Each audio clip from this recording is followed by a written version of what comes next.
In today's video, I'm going to teach you how to make a waiting list on Shopify. By the end, you'll have a simple restock waitlist set up so shoppers can leave their email and get notified when an item is back in stock. Start by signing into your Shopify admin. From the admin dashboard, head to Home so you're starting from the main overview, then open the Apps section. This is where we'll add the tool that powers the waiting list. In the app search, type Restock Alert and Waitlist, Mini. When you see the app in the results, click through to its listing. Take a moment to review the overview, permissions, and pricing. You'll likely see several prompts and highlighted buttons guiding you. Follow those to continue. Next, click Install. Shopify will show a permissions screen and may ask you to confirm installation again. Approve the install, then choose the current plan presented by the app. Many apps offer a free tier or trial, and you can always upgrade later if you need more features. Confirm your selection to finish adding the app to your store.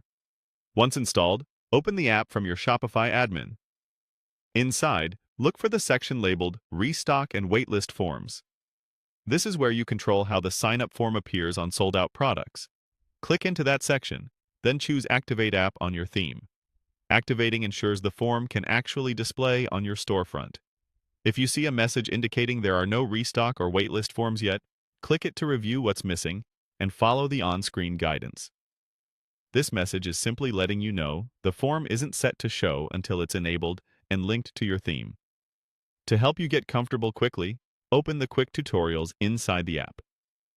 These short guides walk through common settings like where the form appears on the product page and what the button text says.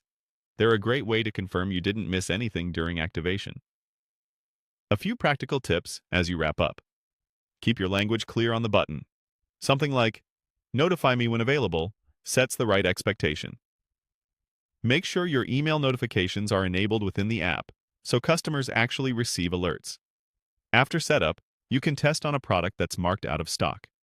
View the product on your storefront, confirm the waitlist form appears, submit a test email, and verify the confirmation email arrives. Finally, remember to respect privacy rules in your region and link to your store's privacy policy anywhere you collect customer emails. That's it. Your Shopify waiting list is ready. As inventory updates, your customers can subscribe and get notified automatically, helping you